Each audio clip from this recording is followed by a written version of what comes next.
ito siguro yung pinakamahal na sabon na nagamit ko. To be honest, hindi siya mukhang mamahalin.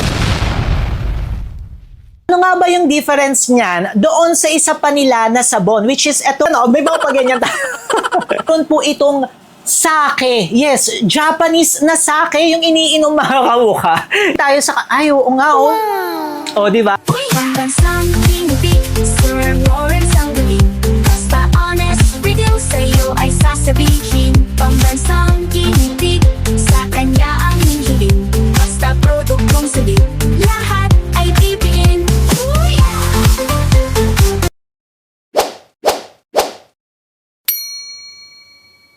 Hi mga kamuka, tayo po'y nagbabalik. Ako po si Sir Lawrence, ang inyong pambansang human guinea pig. Heart, heart! Wala nga pong nakalagay sa face natin na kahit ano para talagang makita nyo nga po ang nagiging effect sa atin na mga tinitake natin, ng mga ginagamit natin, ng mga pinapahid nga po natin kasi nga po sa pagpapaputi and also pagpapafresh, combination nga po yan dapat ng different products. At ito nga pong ating i-review ngayong araw na ito. Nakilala nga po ang kanilang brand because of their glutathione. And trusted na trusted nga po ito kasi makikita po natin sa Watsons. At lagi ko nga rin po yung pinapaulit-ulit dito, basta nasa Watsons po yung brand, mataas po ang mataas po ang standards ni Watsons. Before kayong makapasok doon, ang dami nilang mga papeles na hinahanap, mga tinitingnan. And also, syempre, nagko-quality check po sila. And kung mabibigay nyo nga ba yung quantity na kailangan nila, ito nga po ang Metathione. And now, nagkaroon na sila ng mga skincare product. Yung isa, hindi ko na-review yung kanilang soap version nito. Pero may isa na naman silang lumabas para naman po ito sa ating face. Ito ang Metathione na Beauty Face Soap! Tatapatin ko na kayo mga kamuka. Ito siguro yung pinakamahal na sabon na nagamit ko at dumampi sa aking muka. And I'm sure i-ask nyo nga po ako na worth it nga bang bilhin yan, Sir Lawrence? At pag-uusapan nga po natin siya ngayon. For the packaging niya mga kamuka, to be honest, hindi siya mukhang mamahalin. Again, this is just my preference. Sa Watsons nga po, nasa 500 plus siya. Pero kapag sa Shopee nga po, may mga legit shop tayong ilalagay po dyan. Nandyan po yan sa description box sa baba. And also, nandito nga rin po, ikiklik nyo na lamang po yan. Diretso checkout na nga po yan. Mas mura nga po kasi may mga vouchers po. So, sa halaga na 500 or minsan nasa Shopee na nasa 400, nasa 300 pesos plus, 300 to 400 pesos plus, masasabi ko na ang mahal niya po. Plastic po siya. Ayan po yan. Tapos, medyo malabo yung pagkakaprint niya. Kung makikita nyo po, kung kayo nga po ay malabo ang mata, medyo hindi nyo na siya mababasa. Ayan. Pero ang kagandahan naman po niya, lahat naman nga po ng mga important information, makikita nga po natin sa kanyang packaging. Pero hindi ko po alam kung nababasa nyo kasi ako minsan kahit na nagpa-LASIK na nga po ako ng mata, medyo gumaganyan-ganyan pa ako para makita ko.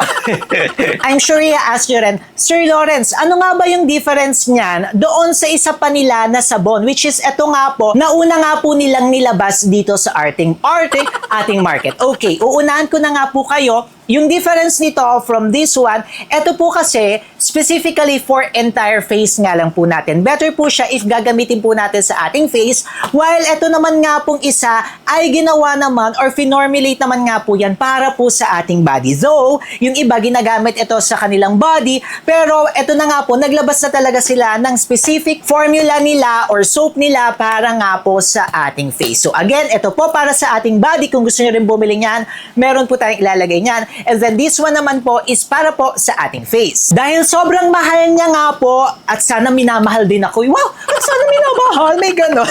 At dahil may kamahalan nga po siya, ang ginawa ko po is hinati-hati ko po siya. So hati-hatiin nyo nga po siya kasi medyo may kamahalan talaga siya. Tapos yung natira sa akin, dalawa na nga lang po. Isa ito, tapos, isa nga po yung gagamitin nga rin po natin ngayon or ginagamit. Ay, nahulog ka na masa. Yung isa nga po ay ginagamit na nga rin po natin. Yung isa nga po na ganitong hati, kung hahatiin nyo nga po siya sa 4, aabot na po ito ng 1 to 2 weeks nga po. Pero kung sa face nyo lang siya gagamitin, kaya siya talaga ng 2 weeks or kahit na 3 weeks pa. Sakto lang naman yung bilis ng pagtunaw niya. Tapos, pagdating sa scent, yung scent niya is medyo citrusy. Medyo naaamoy ko dito yung mga pangmayayaman na mga citrusy scent. Habang pinag-uusapan nga po natin yung kanyang mga ingredients, ay gagamitin na nga rin po natin sa ating face para hindi nga po kayo mainip. Siyempre, ready nga rin po ako dito. Ayan o, may mga paganyan maliligo talaga ako dito sa harap nyo at babasain natin. Hindi tayo naliligo talaga na hubad-hubad na kasi nire-report tayo ng mga bashers eh. Okay, paglalagay nga po natin, ito yung paggamit nga po natin, babasain nyo nga lang po siya ng konti. Tapos habang pinag-uusapan nga po natin siya, or habang ginagamit ko nga po ito, pag-uusapan nga rin po natin yung ingredients siya. Meron po siyang 4 active ingredients. Yung una niyang ingredient is glutathione. Yung glutathione, maganda nga rin po yan sa pag-i-even out ng ating skin tone. Tapos maganda nga rin po yan, of course, sa pag-lighten nga rin po, lalo na yung oral, no, yung iniinom. Pero ito nga po na topical, maganda naman po ito sa pag-brighten ng ating skin. Kung makikita nyo po, napakabilis niya po na mag-bubbles. Unlike sa mga iba nating nagagamit, ako mas gusto ko talaga yung nagba-bubbles kasi mas nararamdaman ko nga po. Okay, ayan nga po siya. Kapag in-apply nyo siya na ganyan, mabilis naman siya. Tapos amoy na amoy nyo nga po yung pagka-citrus ng scent nito. Aside nga po sa glutathione, meron nga rin po itong rosemary extract. Yes, yung rosemary extract, makikita nga po natin yan sa mga mga mamahalin na mga brands. Maganda po yan kasi anti-inflammatory. Kung kayo nga po ay may mga acne, antibacterial nga rin po yan. Okay na okay nga po si rosemary extract. Meron nga rin po itong soybean extract. Si soybean extract naman, maganda nga po yan para po sa pagmo-moisturize ng ating skin. Ang last na active ingredient niya, meron po itong sake. Yes, Japanese na sake yung iniinom mga kamuka. Yung parang alak. Alam nyo, ang sake pala, maganda pala yon para sa gentle exfoliation. Hindi siya yung talagang mag-exfoliate na exfoliate siya. Gentle exfoliation siya. And then at the same time, maganda nga rin po ito sa pag-moisturize ng ating skin. Nasa sa inyo nga po yan, kung gusto nyo po siyang i-leave ng ilang minutes or pwede nga rin po na hugasan nyo po siya agad or banlawan nyo po siya agad. Based nga po sa aking experience, ang hirap niya mga kamukha kasi madulas na madulas po siya. Kaya kailangan nyo talaga na damihan, no? Yung pag sa inyong face, yung pag banlaw talaga eh, no?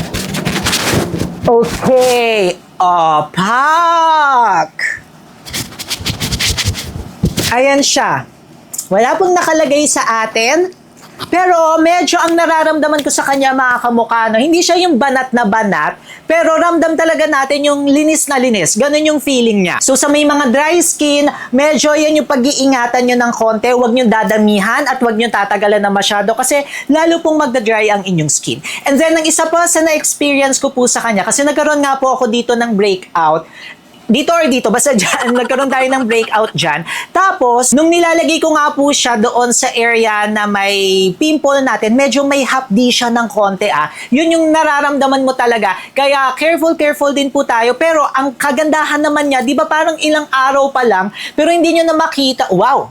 Ayan o, nag-glass skin din tayo sa... Ay, oo nga O, di ba? Nag-glass skin tayo sa kanya. In fairness, Pero yun nga po, back to the topic tayo. Na mabilis siyang natatanggal. Ay, no, hindi nyo na nga masyadong makita eh. Meron po siyang, ayan, meron pa siya ng konti, pero hindi nyo na siya ganun nakikita talaga. O, di ba? Wala pong nakalagay na kahit na ano sa ating skin ngayon. Pero kung makikita nyo nga po, with the help of different products, hindi po tayo na nag-breakout sa kanya. At mas okay nga po, at mas maganda, walang nakalagay dyan, mas maganda yung ating skin. Para sa akin nga po, medyo may kamahalan siya ng konti. Pero kung aabot siya ng 3 months, kasi feeling ko aabot po doon sa akin ng up to 3 months. And then if i-compare ko nga po siya sa iba kong mga ginagamit na nasa 100 plus pesos, tapos mauubos ko agad siya ng 1 month. So, bali, parang papatak na ganun lang din siya mga kamukha. Kasi kung makukuha ko siya ng nasa 300 plus or 400 pesos sa Shopee, medyo yun lang talaga, mag-i-invest tayo ng konti. Pero pagdating naman nga po sa performance, okay siya talaga sa akin. Binili ko po talaga ito ng own money ko, no? And sasabihin talaga natin kung worth it yung pagbili. Pero para sa akin, worth it siya. Though, of course, if medyo tight ang inyong budget, hindi siya talaga para sa inyo mga kamukha. Maghahanap kayo ng iba na mga products. Alam niyo, iniisip ko yung kaparehas niya na product, no? Parang napapansin ko sa kanya na may pagkakahawig na product yung mga pang-rejuvenating set talaga. Pero less yung pamamalat yung effect niya, ayan Wala pa tayong nilalagay, hindi pa nga ako naglalagay ng moisturizer, wala pa akong mga nilalagay. Though wala nang talaga siyang pamamalata, pero kung mararamdaman nyo talaga mga kamukha, malambot talaga siya sa skin, maganda siya. Pero yun nga po, ang maghihinder lang talaga is the budget. Pero yun nga, parang investment na rin siya. Kung magagamit nyo naman siya ng up to 3 months, okay na nga rin po. Di ba parang gagastos lang kayo ng 100 pesos plus per month nyo nga po. Alam nyo, nag-iisip talaga ako nung pwedeng maging substitute niya. Kasi pag kojic acid, mas drying si kojic. Ito kasi may lambot talaga, promise. May lambot na feeling after. Yun yung may lambot na feeling. Pag nagamit nyo siya, mararamdaman nyo siya. Hawakan nyo yung mukha nyo, may lambot talaga siya. And yun yung hindi medyo mabigay ng kojic kasi si kojic drying siya. Though ito nga, yun nga po, parang ganun kasi yung effect niya drying siya, pero ito, mas malambot at mas glowing yung itsura ng skin. If you can afford, at gusto nyo talaga na trusted, kasi di ba ang dami na nga yung mga peking sunscreen, yung mga issue, di ba, sa TikTok. If you want a trusted brand and gusto nyo talaga mag-invest, and I think talaga namang aabot din naman to ng ilang months para sa inyo. I am not paid to do this, pero nagandahan ako. Sasabihin ko naman talaga, di ba, pag pangit at kung wala tayo nakita na difference, pero maganda po siya. Ayan, lumalapit na talaga ako sa inyo. Pero ayan, wala tayong nakalagay na kahit na ano sa ating skin, yet ang ganda niya pa rin. Baka sabihin nyo, may mga nilagay tayo. Ayan, natubig yan ha. At talagang natin. Para makita nyo talaga. Talagang lagay natin yan. Para makita nyo talaga na wala. At yun lang talaga. Tapos pala pag gagamitin nyo siya, kahit once a day lang yan. Kahit sa gabi na lang. Pero kung magre-retinoids kayo, katulad ko nagre-retinoids kasi ako So sa umaga ko po siya ginagamit. Tapos more sunscreen tayo. Again, nasa sa inyo nga po yan kung umaga or gabi. Pero for me, once a day lang talaga yan mga kamukha. Tapos mag-gentle cleanser na lang kayo. Lalo na kung nagre-retinoids kayo, sa gabi mag-gentle cleanser kayo. Tapos sa umaga, gamitin nyo nga po ito. Tapos more sunscreen tayo. Ayan. And in fairness, itong Metasion ay may basbas ni Sir Lawrence. Kayo mga kamukha, anong masasabi nyo dito sa Metasion? Mag-comment kayo dyan sa baba. And may darating tayo na review rin ng sunscreen nila ha. Ni-review ko rin yun. Ang ganda rin in fairness ha.